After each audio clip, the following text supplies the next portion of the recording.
Welcome, everybody, to Mentor Time. Today, we're going to talk about how you can show upskilling effectively. And I put in different things that we'll be talking about: certifications, certificates, workshops, trainings taken, all the things that we get asked about all the time. Here's the takeaway for today. As always, we want you to get attention, and you'll get attention when you describe how you apply the learning that you've done or the skill that you've learned, not that you learned it. Hint, hint, for those that post their new certification template on LinkedIn, we'll be addressing something for that. I would like each of you to put in the chat one word for anything that you know about learning opportunities. It could be the type of learning, it could be the mode of learning, it could be the focus of learning. Just trying to get your brain engaged about what we're talking about today, which is learning. And I will also add,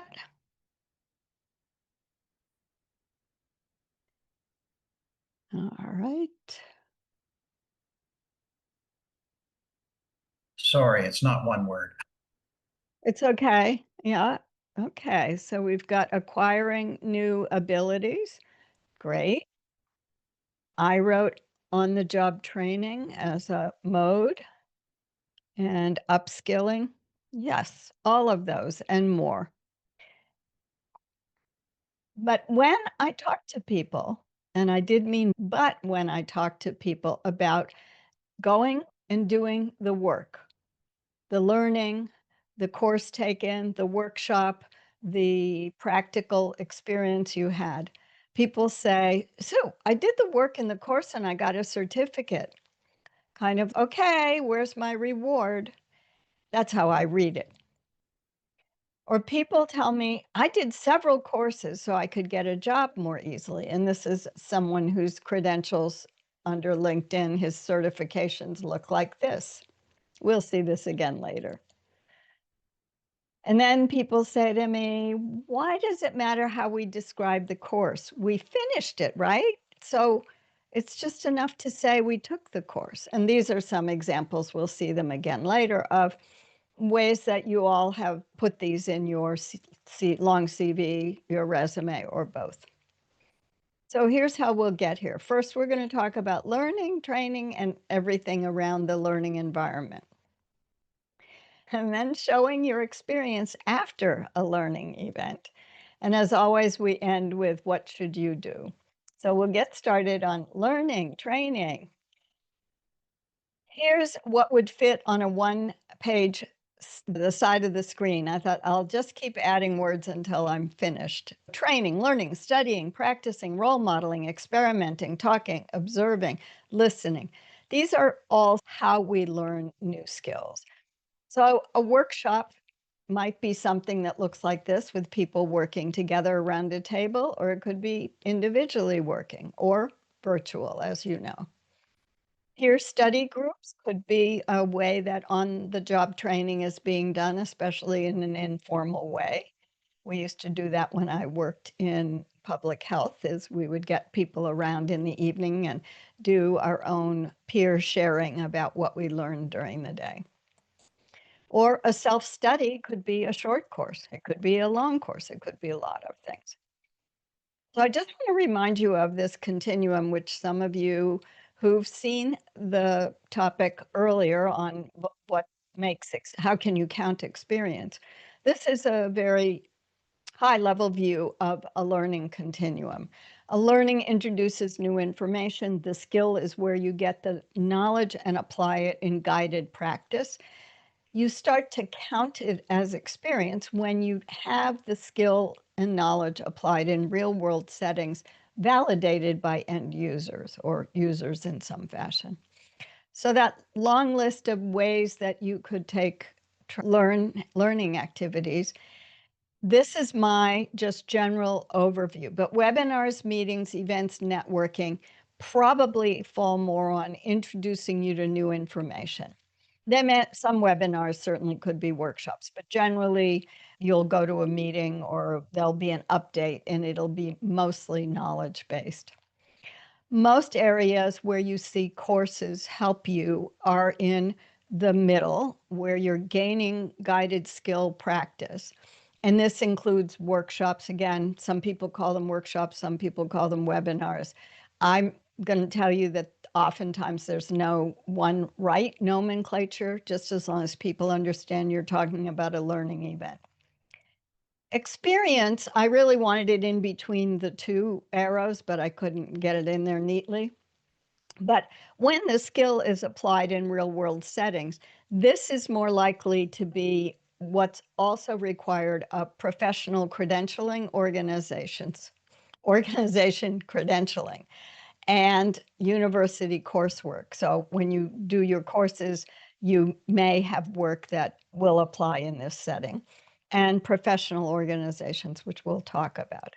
But this is an important way for you to think about, what did I actually do in my learning event recently? So when we describe learning completed, I have to go over one of my favorite misuses of words that's gotten worse and worse. And that is that people call anything that they do when they take a course, if they get a certificate, they say they're certified in something. This is an AI overview. I probably could have written it without AI helping me, or go to the Association for Training and Development has a view of this as well. But a certificate says you gain knowledge from a specific course, or even a set of courses, I would say. Certifications focus more on competency.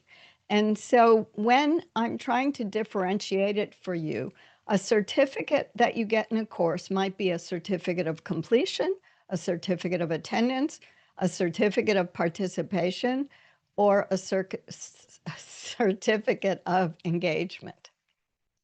And those are the kinds of things that, including the courses that Ron and I have developed, you can get a certificate of completion, I believe we call it.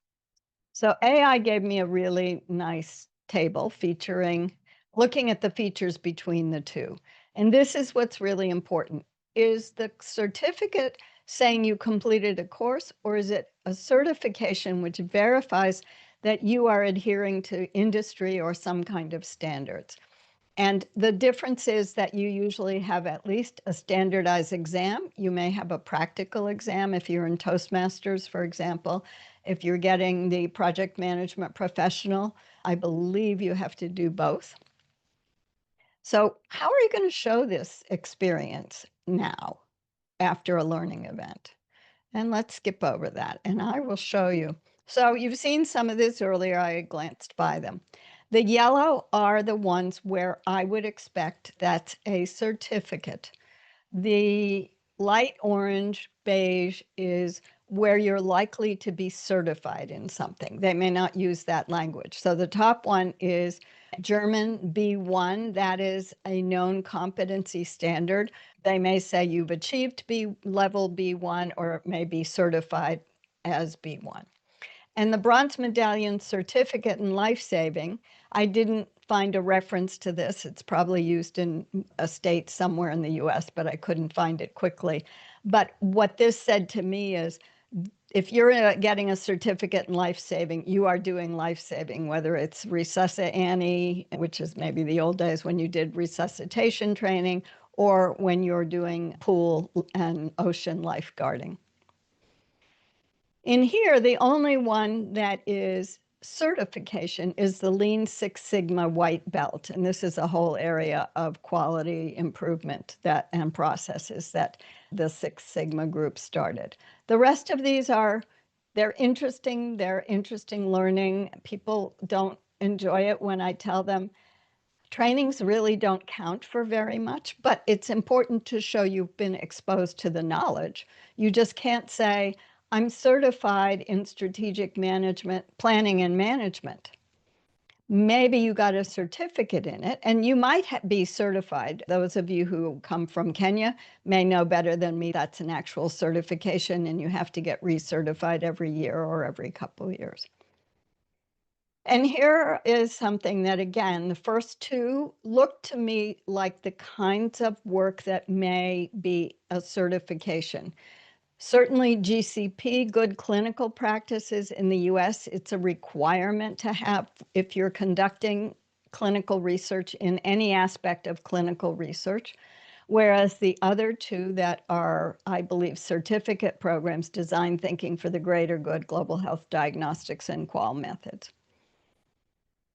And I don't know if you've noticed as we've gone through, each section's titled differently, how people want to put it. Here's one called Conferences and Courses. The only one that I could find that I think might be certification, and that's because it's 26 courses, it might lead to a certification by the university. It's university-based. Or it may be a certificate. It could be one or the other. The others are definitely more like training courses that give you certificate of participation or attendance. And then when you go to show it now on LinkedIn, the place you're going to show it is under licenses and certifications. How do I know this is where they put that? Because I was looking for a place for you all to be able to show that you had taken the 4-step building your professional presence short course and discovered that when I went here and created a certificate for it, that you could then show it on your LinkedIn profile. So here's the person I showed you earlier. He's taken 2 courses from Maven Analytics, and those have a credential number after them. The one in orangish beige is from Toastmasters International. It doesn't have an ID number, but it is a known set of standards to be able to get to that level, especially whatever mastery path completion sounds like a pretty high level for me.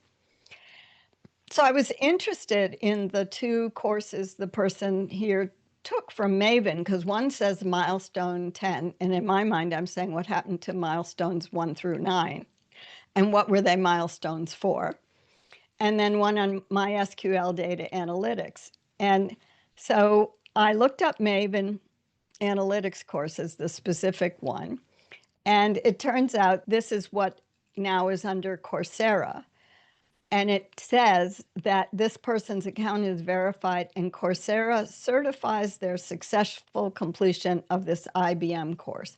So they aren't certifying competencies, they are certifying completion. And you know what? Looks to me like we're getting blurring and more blurring of certificate into certification. I don't recommend you use the word certification a lot, but that will be up to you. But here's how this same person announced new credentials. This upper left is from his features section, and he wrote a LinkedIn article on each talking about what he learned from there. But then at the bottom, he didn't even use the template from LinkedIn about how and in what way you could show a certification. He said, I've taken this Coursera course on AI, and so now I can put it on my data analyst resume. This is normally how he would announce it. He would put just a little bit of information in the post, and until recently, this was the only template for celebrating a new certification. Of course, what am I asking in my mind? In what set of courses? Even if there's only a milestone 10, are you taking what kind? I knew it was data analytics because he described it that way in the list of certifications. And then I'm asking myself, what are you prepared to do differently now? And have you put this into practice, and how have you done it?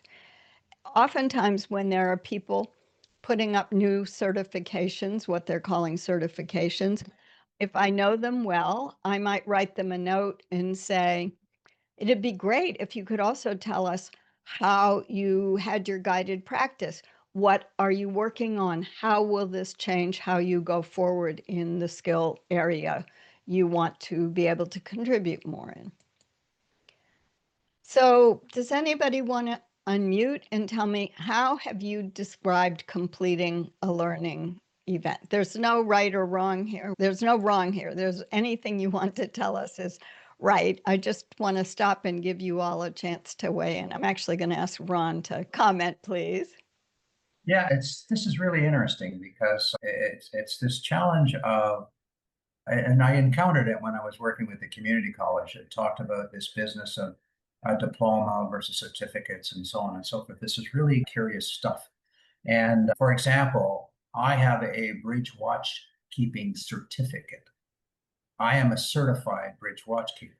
I can take ships to sea and keep them from banging into stuff. Now, I don't have to recertify. However, if I have been away from seagoing life for some time, I would be wanted to, they would want to verify that I still have the competency. So there's an indication of what it looks like. And I have a certificate, I can hang it on my wall. It means something and it transfers to the Canadian Coast Guard. Mine's from the Navy, so it transfers to the Canadian Coast Guard. So that's like what you've been talking about is what does this certificate actually mean and how do we know? And of course, it's based on practical, actual doing of the job and having demonstrated it sufficiently that someone can sit back and say, I'm okay with this person taking the job. And that's really what that's about. So that's a pretty high level process. And so it's similar to what someone who is going into a simulator for aircraft qualification and so on. So you get very specific and very carefully designed simulations that are intended to take the person to the point where they can actually perform on the job. They might be co-pilot, but they're qualified now for the aircraft. You can actually qualify on aircraft through a simulation. So this is a very specific area. So now let's go back to what you've been talking about, because my head went there, because there are simulations that can be designed to get somebody very close to jumping. Yeah, exactly. Yeah. However, like you say, most learning events are sit back, pay attention, and you attended the course. Thank you very much. Here's an attendance certificate. Or there may be tests involved, and so you accomplish the tests. And it really comes down to, for me, the level and quality of the testing process and how close it gets to simulating the real world. And most fail miserably. And so this is why I agree with you. This whole business of getting a certificate from attending a series of training sessions and so on, it doesn't become meaningful until you not only have you completed the learning event, which is what you say, how do I describe completing? Okay, I completed the course.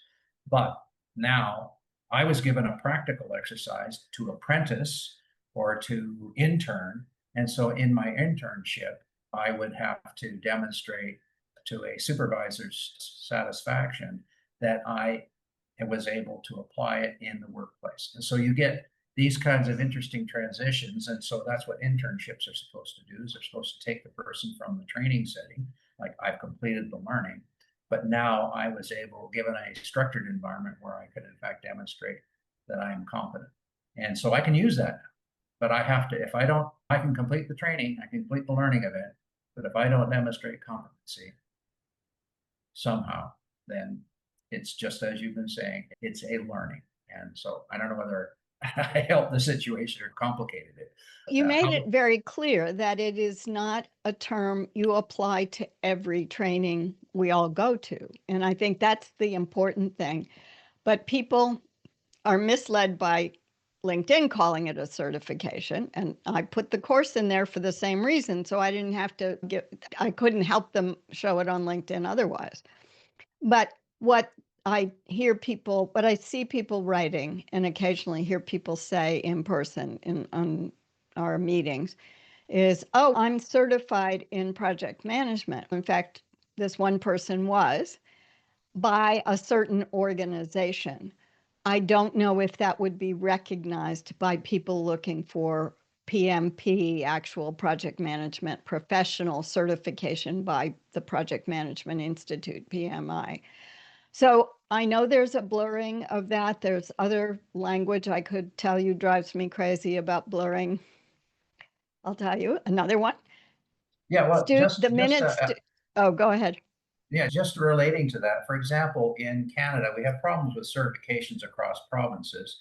And I'm guessing in the States there's similarity. Is this idea that a nurse or somebody or a technician becomes certified in a particular venue? And then does that certification have value in some other location? Some places, for example, in Canada, for certain trades, they have what they call a Red Seal program. And that Red Seal program is independent of the training institution. And it's this independent body that would then verify through its mechanisms that Yeah. you, in fact, have the qualifications that are recognized across a domain, the whole range, in this case, all across Canada. So in theory, you could take that qualification and operate in some other place. And so there's certain value in that kind of thing. But then once again, we're talking about very specific certifications, and it's not just about the learning event. And in the US, state by state, it's more likely to be licensure for nursing, for cosmeticians, for electricians through their trade organization, and somewhat licensing at the state level. Licensure is a state level function, usually within one of the departments, the cabinet departments. It's not a separate body, for example. I don't know if anybody else on the call has anything to add, if anybody wants to unmute or no. I think I'm pretty much clear in terms of webinars, connecting it to what I'm doing and what I have learned and how I can take that into my work. I guess where I am having a challenge is where these quote unquote certifications come into play when mentioning them in your CV. How Yeah. do you mention and describe how you're actually using that training or certification that you acquired? That's a great question. In your bio para, you would not say you're certified in something unless it's actually in a competency-based, either credentialing organization, a university where you've done the coursework. And you wouldn't use certified for a university, you'd probably have a diploma or something like that. How you describe it in a skills list, if you wanted to put it in a skills list, you could, or you could have a separate section on trainings and self-study undertaken just to show on your long CV and use as you need. Then you step aside from the certificate language. And that's what I want people to do. Get away from saying, I have a certificate in. And that leads me to, let's go on because I will show you. But basically, Sheila, Ron, it's going to be like an OATS framework. You're going to follow with the big, how did I apply it? Or how will I apply it? Or what have I already done? Which is what Ron and I, for many years together, have been saying. That's where you show you can do something. Sheila, stay tuned and let me go through this next part. And then if you still have a question, I'm happy to discuss it with you. Ron and I are happy to discuss it. Okay? You can give me a thumbs up. All right, so what should you do?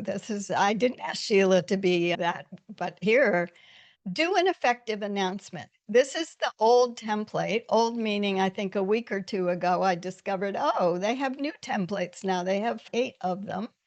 And so when you go to write a post, you click the thing that looks like a little star or a world that says celebrate an occasion when you post, and then new certification is last. But what I loved here is seeing, oh, you could add a photo. So let's look at the 2 ways you could use this without having to say, I'm certified in, or I have a certificate. So I wrote a post and said, okay, I chose the template of some guy going, or there was something with going around a wheel with fanned out somethings, and said, I'm celebrating. And the bottom line is, I know much more now about work styles of emerging professionals and their use of AI in work settings. That's much more helpful than saying, I just took a course on AI in work settings. And by the way, I'm already applying what I've learned because I'm working with a team of young professionals. Probably she or he came to the job saying this. And then at the end, this learning came from the AI course I completed from ABC Limited. And I put in italics at the bottom. I read yesterday from someone who posted something similar to this, who said, if you are job seeking, you could even turn it into a pitch to say, I could help your young professionals team. Let me start again. I can help your young professionals team in the same way and your company's integration of AI. meaning I'm your person. So this is an easy thing to write because you're saying you're forward looking, number one. Number two, you're talking about how you're going to use it. And if you're not already applying, you can say, and I'm looking forward to returning to my job or to the next opportunity to work with an NGO or a university student applying what I've learned. What doesn't matter, again, like your evidence-based results, numbers don't matter, whether that's 5 or 5,000. What you want to get is attention for what are you going to do and what can you do better, more of, et cetera, et cetera. So I thought, oh, there's a photo opportunity instead of just having that post. So let me go back here. This is what a LinkedIn post looks like, right? Very bland. I put I'm celebrating in bold. The bold would disappear, but I used all caps. And you'd have the image underneath. But what if you made your own image and said the same words? And so this is now, it's almost as big, a little bit bigger than it needs to be. I chose the head icon with the gears, learning in Microsoft. Microsoft PowerPoint has icons free of charge. Same thing with the clapping hands. I just reversed them so that I could use celebrating because no one has a pom-pom icon in Microsoft apparently. So then I went ahead and made it. I said, okay, here's my new certification. I put the picture in and I could have posted it like that with just a note about, I learned so much from this and it's a much more important topic or something like that. So you can make your own, which gets more attention than using one of those 8 templates. Nothing against those templates, but it makes people think that all you have to do is say, I took this course and show the template. So to remind us as we close, you want to get attention and describe how you apply the learning and the skill, not that you learned it. And we only have one reference, so it's Google, the Google search I did if you need it replicated. And I'll ask Ron for any more comments now in terms of showing how to show your work in terms of mostly because LinkedIn allows you to write a post about it. Yeah, I really like the language you use there, and that it's taking a person through a story that at the end you're saying, I can actually help you. But I think it would also be interesting, and we've suggested this to some of the individual we have been mentoring with, and that is, okay, so now write an article about giving a little bit more detail about how you applied the content. And so here you are, you could announce this, then you get a second one, which might be linked as an article, which you can then link. And that article might go into a greater depth for what that might look like and what you did. Or what would be interesting also is to analyze a job that you did do is say, now I would have approached this differently because of this new learning I got on this whatever. And I said, I think I could have shortened up my steps and so on by doing this. So now you get an opportunity to show how you're able to apply the learning to your own experience and say you might have done things differently because of this special learning. And so there'd be lots of ways, I think, to do that kind of thing just to illustrate, yeah, see, I got something. I got something. And guess what? That makes me more valuable to someone else too. Not that I'm looking for a job. Oh, or maybe I am. Nod, nod, wink, wink. I love that, Ron. I love that. I love that you brought up the LinkedIn article. You could record, you could do a lot of things, record a video, do a podcast, whatever, but try not to be bland, try not to be basic, try not to be generic in terms of, I got a certification from the course, blah, blah, blah. Change that language to forward looking, what you bring to it and how you're already applying it. And in fact, the person who's the data analytics person that I showed you a lot of information about what he'd taken, he hasn't done that the same way, but he did write LinkedIn articles about what it was like in Power BI when he did X and Y analysis with I think it was a real world data set that he had. Any last comments from anybody?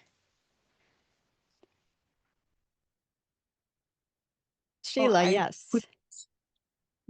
I put it in the chat, but I really do appreciate this framework. I think it gives me an idea on how to frame these certifications and trainings.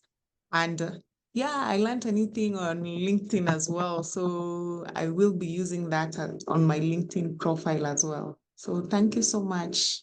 Thank you, Sheila. You are definitely the role model for always be looking, always stay, always be prepared by keeping your CV up to date, coming to these sessions and open office hours and semi-annual resume, co-updating. Yes, no, co-working, updating, whatever it was. But I will thank you, Sheila. That was lovely. Ron, I will ask you to close the meeting, please. Oh, let me Yes. just say one thing. I have to move the next Monday in 2 weeks on the 15th.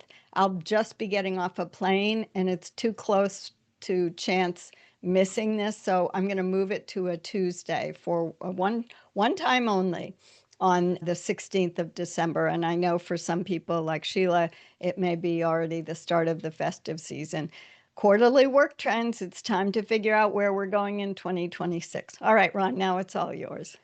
Yes, thank you very much for this excellent presentation. It really gave me something to think about as well. So I thank you for that. And it stimulated some thought on these sorts of things. So we'll see you in 2 weeks plus a day on Tuesday the 16th. It will be great to get together on that day.